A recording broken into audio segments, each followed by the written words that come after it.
sénégalais yi ak aussi li nga xamante ni moom mooy réalité mais tey lii mu nekk loo xamante ni ki ko wax aide de camp ancien président Macky Sall la woon ndax tey mbir mi jotul dëgg-dëgg ñun ñu xam nag fan la ñu war a toll si suñu sécurité maanaam kaaraange gi ñu gën koo mën a ñagaat bu baax a baax ndaxte wax na ba xamle ne li nga xamante ni moom moo xew si yenn dëkk yi nga xamante ni Sénégal dafa bokk ak moom frontière xëy na loolee nga xamante moo leen wokk mën naa dem ba xuri Sénégal ndax tey jotul aussi ñu taxaw def ab seetlu si ni ni mel balaa jëyee jooj noonu di am Sénégal. waaw dégg naa sax benn je pense que c'est un chroniqueur ou des choses comme ça nga xam ni qui est maire quelque part dans la région de Dakar. Je ne voudrais même pas citer son nom. nga xam ni en réalité dafa war a yem ci kudd nag ñu rob ko ci gayet parce que tamit am na des questions yoo xam ni moom daf ci tuuti pour mën ci indi xalaat parce que loolu nekkul taalibe mënoo nekk sëriñam.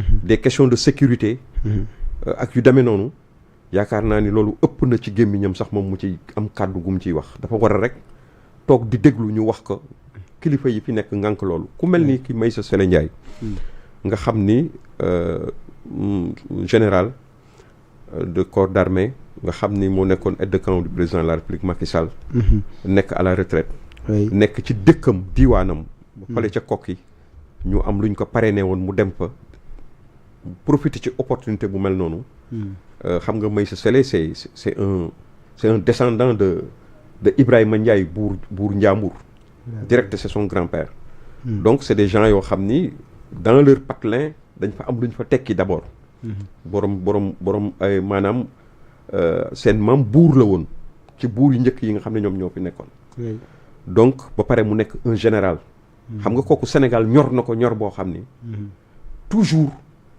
am na lu nga xam ne bu ko gisee mu luy raam di jëm ci ñag bi comme ni mu ko waxee responsabilité am surtout nag mu nekk ala xam nga bu nekkoon en fonction du ko wax peut-être fa mu koy waxee mooy dans les rangs la koy waxee mais tey yàlla def na mu nekk un senior bu nekk ci jamono yi noppalu mu gis lu mel noonu mu ci jéem a attirer attention wu autorités yi nga xam ne ñoom ñoo yore Sénégal parce que aussi xam magum waxoon naa ko moo gën magum xamoon naa ko xam nga ku mel ni commissaire Keita mu wax na fi lu mel noonu wax nañ ci benn discussion boo xam ne am nañ ko mu wax la même chose mais les gens l'ont même attaqué mel ni comme dafay def l'apologie du terrorisme alors que au contraire il tirait sur la sonnette d'alarme parce que bu jàmm ñàkkee ci réew mi du rek nguur gi fi nekk moom moo koy yëg ñoo ci njëkk sonn ñoo ci gën a sonn mais ñun ñëpp dañ koy yëg donc am na question yi nga xam ne kenn du ko foyee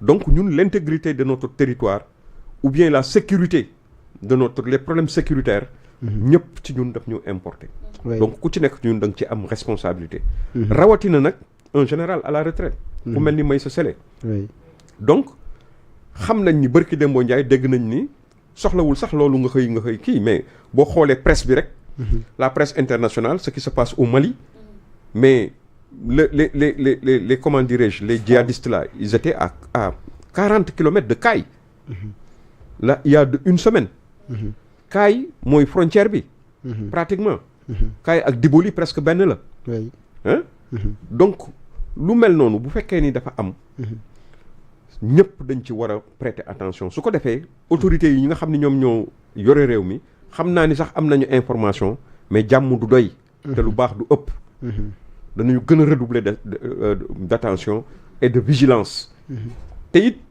suñu frontière bi dafa nekk frontière boo xam ni dafa yaraax parce que nous n'avons pas les moyens technologiques suffisants plutôt pour surveiller l'ensemble de nos frontières mënoo jëm tamit 100 mètres yu nekk nga def fa benn soldat mënul nekk amuñu moyen loolu peut-être même bi fi tubaab yi nekkee l'armée française dégg naa sax ñu ni suñu armée bi ak armée française côté boobu moom ñu ngi ciy jéem a def ay jéego pour au moins la surveillance de nos frontières à travers des satellites et cetera am nañu benn satellite boobu je ne sais pas si c'est opérationnel ou pas mais en tout cas suñu frontières yi moom lu doy waar la surtout que nag dañu nekk réew moo xam ni tey dafa am gaz am pétrole am ay surtout offshore donc dañu war a redoubler de vigilance. Partout moo xam côté bi nekk la face ouest du Sénégal. comme la face est du Sénégal. surtout nag la face est du Sénégal. n'est-ce pas. parce que tamit li wokk ñële mën nañu xuri. mais loolu est-ce que mën na am ci réew mi. waaye doonte tey Sénégal am na yenn ci ay mbir yoo xam ne ni mësuñu ko fee gis le premier ministre d'ailleurs ba mu demee seet Ibrahima Traoré ñoom ñaar wax nañ ci wàllum jihadisme bi am ak ñoom seen bañ sana nañ taxaw xeex ko bu baax ndax jàpp nga ne mbir yi yëpp nekkul rek ay information yoo xam ne ni pour gën a préparer les Sénégalais la mais vraiment ndax fii la ci réew mi mën nañu jàpp ne bu ñu xoolee ci mbirum géopolitique yeneen dëkk yi Nigéria ak it ñoom seen li fay daal di am ndax mun nañoo ne mun na am fii la ci réew mi mais le Nigéria xam nga ni c'est une puissance pratiquement le Nigéria. Oui. C'est sa population, par son économie, par son armée. Nigéria mën nañu kaaraange Nigéria mën na aar Sénégal ak toute la sous-région pratiquement. Nigéria dëkk bu am doole la. su fekkee ni ñooñu ils peuvent prospérer au Nigéria. di fa enlever dugg Nigéria. dans le territoire nigérian. di fa enlever ay nit. di fa def ay jëye waxantuma la ak Sénégal. attention. il faut pas que ñu surestimer suñu kaaraanga suñu am nañu armée bu baax une armée experte. une armée où il y a des comment dirais-je des gradés. qui n'ont rien à envier aux universitaires. ci domaine yëpp et médecine. sociologie lu ingénieur ñor lépp loo xalaat loo xam ne nit daf koy jàng muy xel lu nga xam ne xel mu settantal suñu armée bi daf ko am. ñi nga xam ne ñoo ko jiite. boo déggee Maysa Sele mu wax. nga xam ni même sur le plan du français. ma ngay corriger ci la boo ko dégloo bu baax ma ngay corriger naan ñu bari dañuy def telle erreur teewlootuma ko. mais ma ngay corriger nit ñi ci ni ñuy làkkee tubaab ci nangam ak nangam ak nangam. nga xam ni. du armée bamboula ba armée comment dirais-je pas bamboula mais comment ça s'appelle encore des gens yoo xam ni daal seen xel màccul ci dara. dañu ramper ba egsi fi ñu egsi comme ni nga koy gisee ci yenn pays. nga xam ne ay sergent lañu woon. jóge fa nekk ni presque jànguñu. yooyu moo doon am Afrique. mais ñun posture bu ñu amoon ak li nga xam ne mooy nekkoon buntu Afrique. nekk capitale de l'AOF. nga xam ni capitale gouverneur général fii la nekkoon ak yooyu yëpp. colonisation bi fii la commencé déparé. loolu moom benn ab côté la bu nga xam ni au moins mën nañu wax ni ñun suñu armée dafa nekk armée bu nga xam ni tey. ci jamono. ci wàllu expertise. amuñu leer lu ñuy envier. armée wu France wala feneen ak feneen mais. sur le plan matériel. sur le plan de la logistique. etc. dafa des parce que suñu réew yi amuñu doole boobu ñu ñeneen réew yi am. donc à chaque fois. le danger peut se présenter. d'autant plus que li ma la ci jox pour kii stratégie bi nga xam ne moom la ñu gis nii. ñu bëri dañ ko njort ni moom la ñu def. mooy pénétration bi ni ñuy duggee. actuellement partout où tu vas dans les boo demee ci cyber da ngay gis ay genre affaires yoo xam day ubbi sa yaram day daw. je ne voudrais c'est des questions sensibles. da ngay dugg ci ay fu ñuy dafay monnaie wecci tu vois des gens en burqa. en pagaille.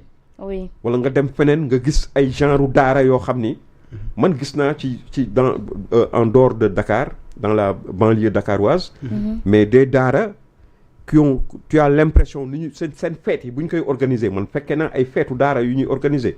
mais tu as l'impression de voir des soldats des trucs d'incubation pour le terrorisme. xam nga parce que xale yi dañ leen di gis ñu leen di maajloo et puis slogan yi ñuy wax ak yu demee noonu yooyu yëpp mën na nekk des trucs d'incubation pour faire l'apologie du terrorisme. sur côté boobu noonu sax donc il faut que nous fassions très attention. donc jot nañu parce que nag def Dakar attention balaa mbir yi di ñëw. Dakar géostratégiquement. oui position bi ñu am. dafa am ñëpp ko soxla. toutes les puissances yoo xam ne dañu bëgg taxaw. mooy xam li les trucs islamistes moo xam soviétiques yi. moo xam américains yi. moo xam ñëpp occidentaux yi. Dakar dafa nekk benn place boo xam ni moo baax. voilà loolu la daal. ba tey dëkk bi léegi sax doguma la foofu sax mais buñ taxawee waaw loolu it war nañ see wax dugg loolu itam dafa yomb trop. ne ko dëkk bi moo raw léegi rido may ga n'est-ce pas. waaw muy ba tey oui je comprends. buñ taxawee si kàddu yi moom may